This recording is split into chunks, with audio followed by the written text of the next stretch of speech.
నేను సహాయం చేసిన వాళ్ళు చాలామంది ఉన్నారు, చాలా ఎక్కువ బెనిఫిట్ పొంది ఉన్నారు. వాళ్ళు నాకు హ్యాండ్ ఇచ్చారు. పోనీ వాళ్ళకి కలో వైసీపీలో ఉండటం ఇష్టం, లేకపోతే టీడీపీలో పోవటం ఇష్టం ఉండొచ్చు, కానీ పూర్తిగా సహాయం పొంది మాట్లాడే వాళ్ళు ఉన్నారు చూసారా. నేను అనుకునేవాడు దేవుడు శిక్షిస్తాడు ఎవరికి, కానీ నేను బట్టి నిశ్చయించుకున్నాను నాకు అవకాశం వస్తుంది నెక్స్ట్ వాళ్ళ సంగతి తెలుస్తాను. నాకు తెలిసి నేను ఎవరికి అన్యాయం అనేటువంటి చేయలే. ఒంగోలు 5-7 పోటీ చేసినా కానీ నేను ఎవరిని కూడా ఒక్కరిని కూడా ఇబ్బంది పెట్టలేదు నాకు తెలిసి. ఆ గుప్తా కూడా వాళ్ళ గుప్తా నాకు కొట్టాడు నా దుబాని, అది నేను నా ప్రమేయం కాదు, కొట్టి ఆయన వీడియో తీశాడు ఆయన షో కోసం. అంటే ఎన్ని మాట్లాడినా కూడా నేను ఊరుకున్నా. కానీ మొన్న తెలిసింది ఇట్లా ఉంటారా ప్రజలు, ఇట్లా నమ్మకం ద్రోహం చేస్తారా నమ్మకంగా ఉండి అనేది. నేను వైసీపీ నుంచి పార్టీ మాట్లాడే కారణాలు చాలా ఉన్నాయి, అవి ఇప్పుడు చెప్పదలుచుకోదు. కానీ నా నుంచి బయటికి పోయి మాట్లాడిన వాళ్ళు నేను ఎవరు వాళ్ళకి ద్రోహం చేయలే, వాళ్ళు సహాయం చేశారు. చెప్పమనండి వాళ్ళకి ఏం ద్రోహం చేశాను, ఎంతో మాట్లాడాల్సి వచ్చింది. సరే నేను అప్పటికి ఏదో మనసు బాగా వేసిందో ఏదో వేసిందో పార్టీ పవన్ కళ్యాణ్ గారి ఆయన నా గురించి మాట్లాడతాం, ఆయన మంచిగా ఉంటుందనే ఉద్దేశంతో పార్టీ మారాను. మరి మీకు ఇష్టం ఉన్నా లేకపోయినా నాకు తెలుసు కొంతమందికి ఇష్టం, కొంతమందికి లేకపోయినా కూడా నేను జనసేన పోయాను కాబట్టి వాసనతో పోవాలని చెప్పి మీ 21 మంది కార్పొరేట్లు ఇచ్చారు. నేను ఎప్పుడు కూడా మర్చిపోను. అసలు లాస్ట్ టైం అనుకున్నట్టే లాస్ట్ మనం పోటీ చేసేది లాస్ట్ ఎవరిసారి అని అనుకున్నాను. వాస్తవంగా ఓటమితోటి చివరిసారి బాగుండదు, గెలుపుతోటి కావాలనే ఉద్దేశంతో ఖచ్చితంగా మళ్ళా పోటీ చేసుకుని జరుగుతుందని తెలియజేస్తున్నాను. నేను అప్పటికి 1.5 సంవత్సరాల పాటు కూటమిలో ఉన్నాం కదా, ఎక్కడ నేను ఏమైనా ఒంగోలు వస్తే ఏమైనా విషయం మాట్లాడితే నా వల్ల కూటమి ఏమైనా ఇదవుతుందని చెప్పి నేను 1.5 సంవత్సరాల పాటు అవతల వాళ్ళు ఏం మాట్లాడినా మెదకుండా ఉన్నా. వాళ్ళు చేసే తప్పులు చుట్టూ నన్ను చెప్తున్నారు, ఇది నాకు అర్థం కావట్లా. అప్పుడు వైసీపీలో ఉన్నప్పుడు బంకుల దగ్గర మనుషులు పెట్టి దొంగ మాటలు చెప్పారు. నేను ఈరోజు చెప్పాను, ఛాలెంజ్ చేశాను, అధికారులు ఉన్నారు కదా, ఒక తప్పు నేను చేస్తుంటే నా సొంతంగా నేను ఒక తప్పు చేసిన చూపించాను నేను అడుగుతా ఉన్నా. దానికి సమాధానం ఉండదు. అభివృద్ధి అంటే దాటేసి అభివృద్ధి అంటున్నాడు. నేను ఒకటే చెప్తా ఉన్నా, అభివృద్ధి రోడ్లు రంగులు పూసావు తప్పే ఇంకేం అభివృద్ధి చేసావు చెప్పి నేను అడుగుతాను. నేను ప్రజలకు ఉపయోగపడడానికి మెడికల్ కాలేజీ ఆరోగ్య హాస్పిటల్ అది వచ్చిన పోయి తీసుకొచ్చి గొడవ చేసి తీసుకొచ్చాయి. అట్లాంటిది ఒక్కటి నువ్వు చేసావా అని అడుగుతాను. రోడ్లు పడగొట్టి రోడ్లు డెవలప్ చేసేదానికి చేస్తూ ఉన్నాం. ఉదాహరణ నేను చెప్తున్నా, నేను కూడా టంక్ రోడ్డు డెవలప్ చేద్దాం అనుకున్నా. ఆ రోజు మీటింగ్ పెట్టాను. పెట్టి వాళ్ళు మొత్తం ఫుట్పాత్ వర్గం కొడదామని చెప్పంటే లేదంటే మాకు చాలా ఇబ్బంది అని అన్నారు. నన్ను నా మెంటాలిటీ ఎవరికి ఇబ్బంది పెట్టడం ఇష్టం లేక సరే వదులుకున్నా. ఇప్పుడే నా ట్రంక్ రోడ్డు ఓకే డెవలప్ పడగొడితే డెవలప్ చేస్తానంటే చెయ్యి, వాళ్ళకి కాంపెన్సేషన్ కట్టించి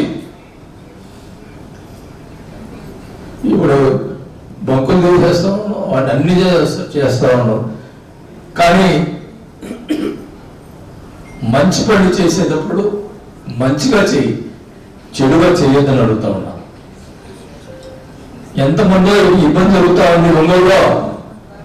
నేను చెప్తా ఉన్నాను, ఒక పక్క మీ అందరికీ తెలియజేసుకుంటున్నా, ఒక పక్క వైసీపీ నాయకులు, ఒక పక్క తెలుగుదేశం నాయకులు, ఒక పక్క జనసేన కొంతమంది అందరూ కలిసి బాధ్యతతో పోరాటం చేస్తున్నారు. గుర్తుపెట్టుకోండి.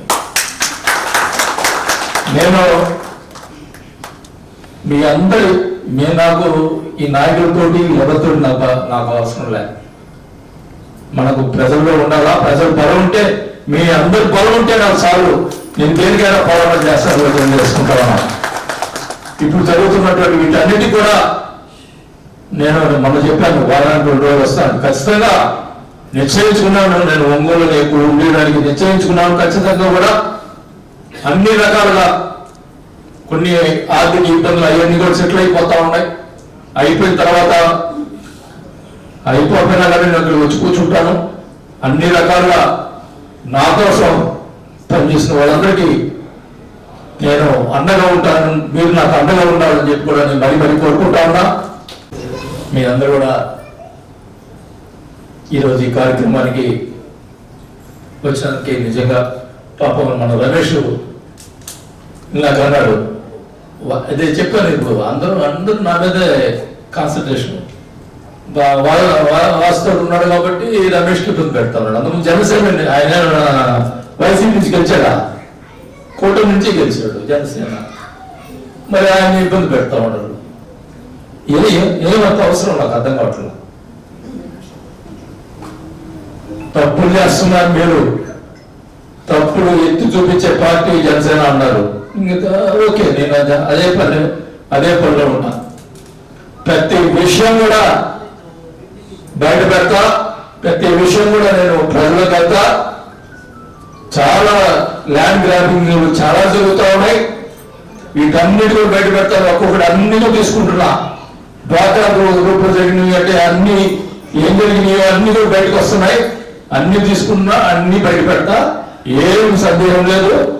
ఎవరికి భయపడేవాడు ఎవరు లేడు ఇక్కడ. దేనికైనా సిద్ధంగా ఉన్నాం. ఒక 60 కేసులు పెట్టుకోవడం. నేను ఇట్లాంటి వాడిని ఇప్పుడు 30 సంవత్సరాలు చూసా. మర్యాద లేదు, మట్టు లేదు, మర్యాద లేదు. మాట్లాడేటప్పుడు కూడా ఒక మర్యాద లేకుండా మాట్లాడుతూ ఉన్నాడు.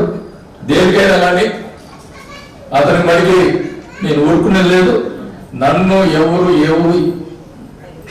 ఎవరు సహకరించిపోయినా నాకు మీ అన్నుంది చాలు. ప్రజల అందరితోటే నేను అన్ని రకాలుగా ట్రంక్ రోడ్డు కానీ ఏ విషయంలో కానీ అందరికీ అండగా ఉంటానని కూడా తెలియజేసుకుంటాను. ఎక్కడ ల్యాండ్ గ్రామం జరిగిందని ఏమైనా ప్రాబ్లం జరిగిందంటే నా దృష్టి తీసుకురండి. ఆ ల్యాండ్ జరిగింది నేను వచ్చి కూర్చుంటానని కూడా నేను ఈ సభలో తెలియజేసుకుంటా ఉన్నా. ప్రతి విషయంలో చంద్రబాబు నాయుడు గారు ఇసుక ఫ్రీ ఇచ్చారు, కానీ ఇక్కడ జరగటంలా. దానికి కూడా ఇసుక కూర్చుంటా అన్ని రకాలుగా కూర్చుంటా ఎవడేం చేస్తాడో చూస్తా. ఖచ్చితంగా ప్రజలకి అందుబాటులో ఉండేటువంటి ఇసుక కానీ ఇవన్నీ కూడా ఫ్రీగా ఇచ్చేదానికి నా సాయంత్రం కృషి చేస్తాను. ప్రతి విషయంలో కూడా నేను చేస్తాను తెలియజేసుకుంటా ఉన్నా. మనం మాట్లాడుతూ ఎమ్మెల్యే గారు అన్నాడు, దొంగ పట్టాలు ఇచ్చారు. దొంగ పట్టాలు అంటే కలెక్టర్ మీద కేసు పెట్టండి. దొంగ పట్టాలు ఇచ్చిన వాళ్ళు కలెక్టర్ కేసు పెట్టండి. అయితే దొంగ పట్టాలు ఇచ్చుంటే ఏం మాట్లాడతారండి? నేను చెప్తున్నా, ఒక్క పట్ట నా సొంతంగా ఒక పేరు చెప్పలే. నేను ఒక్క పేరు చెప్పలా. మా ఇంట్లో 10 మనిషి పేరు కూడా చెప్పలే. నేను టోటల్ గా అధికారులు తీసుకొచ్చినటువంటి లిస్ట్ ప్రకారం పట్టాలు ఇచ్చాం, నిజాయితీగా ఇచ్చాం. ఊరికే వచ్చినట్టు అబద్ధాలు మాట్లాడటం, ఇట్లా మాట్లాడటం మంచి పని కాదు. ఇప్పుడు దాంట్లో 13,000 మంది లేరంట. మన ఆయన చెప్తున్నాడు 13,000 మంది లేరు. ఇంకా అధికారులు ప్రతి ఎవరైతే ఏ వార్డులో అయితే 13 మంది లేరు అని లిస్ట్ ఇచ్చారో ఆ అధికారులను సస్పెండ్ చేయండి. ఏం మాట్లాడతారు? 13,000 మంది లేరా అంటే నువ్వు మేము ఇచ్చిన దాన్ని డైవర్ట్ చేసి చేయడానికి ప్రయత్నం చేస్తూ ఉన్నారు. ఇది మంచి పద్ధతి కాదు. అన్నీ అడ్డుకుంటాం. కరెక్ట్గా ప్రజలకి మంచి జరిగేదానికి చూసేదానికి ప్రయత్నం చేస్తాను. ఏ విషయంలో కూడా ఇప్పుడు ఇన్ని జరుగుతున్నా కానీ అప్పుడు నేను అసలుకి చేసి ఏమైనా తప్పు జరిగితే కార్యకర్తల కోసం అండగా నిలబడ్డాను తప్ప నా సొంతంగా నేను ఎక్కడ ఏం చేసుకోలేదని ఈ సభగా తెలియజేసుకుంటా ఉన్నా. ఇప్పుడు నువ్వు చేసిన ఏంటి అప్పుడు మా మీద ఏదైతే అబద్ధాలు చెప్పావో అవన్నీ ఇప్పుడు నువ్వు నిజాలు చేస్తున్నావు. నువ్వు చేస్తున్నావు ఆ పనులు. డ్వాక్రా గ్రూప్లో ఏం జరిగినాయి మాకు తెలీదా? ల్యాండ్ ఏం జరిగినాయి? బ్రాహ్మణ ల్యాండ్స్ ఏం జరిగినాయి మాకు చెప్పండి. ఆ రోజు మన కార్యకర్తలు ఒక ల్యాండ్ బ్రాహ్మణ్స్ ల్యాండ్ కరెక్ట్ అని చెప్పంటే సరే చూసుకోమని చెప్పిన. నేను ఇప్పుడు చెప్తున్నా ఆ ల్యాండ్ కూడా కలెక్టర్ హ్యాండిల్ చేసుకోమని చెప్తున్నా. ఆ ల్యాండ్ కానీ మిగతా బ్రాహ్మణ్స్ సంబంధించిన అన్ని కూడా అవన్నీ కూడా బయట పెడుతున్నా. ఖచ్చితంగా అవి కలెక్టర్ హ్యాండిల్ చేసుకోవాలా. ఎవరు కరెక్ట్ ఉంటే వాళ్ళకి చేయాల్సిన అవసరం ఉంది. ఆయన చెప్పాడు వాళ్ళు మూర్తి పేరు మీద చేశారని చెప్పి అన్నాడు. వెంకట సుబ్బారావుది కరెక్ట్ అని అన్నాడు. అయ్యా వెంకట సుబ్బారావు గారు నీ మీద కేసేసాడు గుర్తుందా అడుగుతున్నా. నువ్వు 9 కోట్లు బాకీ ఉంటే ఆయన కోర్టులో కేసేస్తే డిగ్రీ వచ్చింది నువ్వు డబ్బులు కట్టమని. దాన్ని డైవర్ట్ చేసి వెంకట సుబ్బారావు పేరు పెట్టి ఈ రోజు ల్యాండ్ బ్రాహ్మణ్స్ ల్యాండ్ నువ్వు ఆక్యుపై చేస్తావు. మా తెలీదా? వెంకట సుబ్బారావు అనే పేరు నువ్వు చెప్పావు. ఆయన పేరు పెట్టారని చెప్పావు. ఆ వెంకట సుబ్బారావు అనే అతను 9 కోట్లు నువ్వు బాకీ అని చెప్పి డిగ్రీ తీసుకొచ్చాడా లేదా? ఇది వాస్తవా కాదా చెప్పమనండి. కిరణ్ అనే అతను లెటర్ రాశాడు. ఒప్పుకున్నాడు అతను. నేనే లెటర్ రాశాను. అతను నేను రాపించాలని చెప్పి నా మీద ప్రచారం చేస్తాడు. కిరణ్ అనేవాడు నీ పక్కన ఉండేవాడు. నువ్వు ఆయన లెటర్ రాస్తే నీ మీద నువ్వు చేసే అరాచకాలన్నీ లెటర్ రాస్తే అది బాగాలేదు కదా హైదరాబాద్ కూర్చొని రాపిస్తున్నాడట. అంత నీచమైన రాజకీయం నా చేత కాదు. ఏమంటే డైరెక్ట్ ఫైట్ చేస్తా. ఇప్పుడు డైరెక్ట్గా మాట్లాడుతున్నా. నాకేం భయం? ఉండదు మాట్లాడతా. అతను పిలుచుకొని నిజంగా ఆ లెటర్ చూస్తే వాళ్ళ భార్య గురించి ఆ లెటర్లో నీచంగా రాశారు. ఎవరైనా అంత నీచంగా రాసిన భార్య ఒక ఫ్యామిలీ గురించి రాస్తే అతను తీసుకొచ్చి ఇంట్లో కూర్చోబెట్టుకొని రాజీ చేసుకుంటావా? What is your character? నా క్యారెక్టర్ ఏంటో నాకు తెలుసు. క్యారెక్టర్ ముఖ్యం. క్యారెక్టర్ తప్పిపోయిందంటే అది చేతులు కొట్టి తీసుకుంటా ఉన్నాం. ఏదైనా కానీ నేను బట్టి నువ్వు చేసినటువంటి అరాజకం నేను ఊరుకునేది లేదు. దేనికైనా పోరాటం చేస్తాను రేపు తెలియజేసుకుంటాను.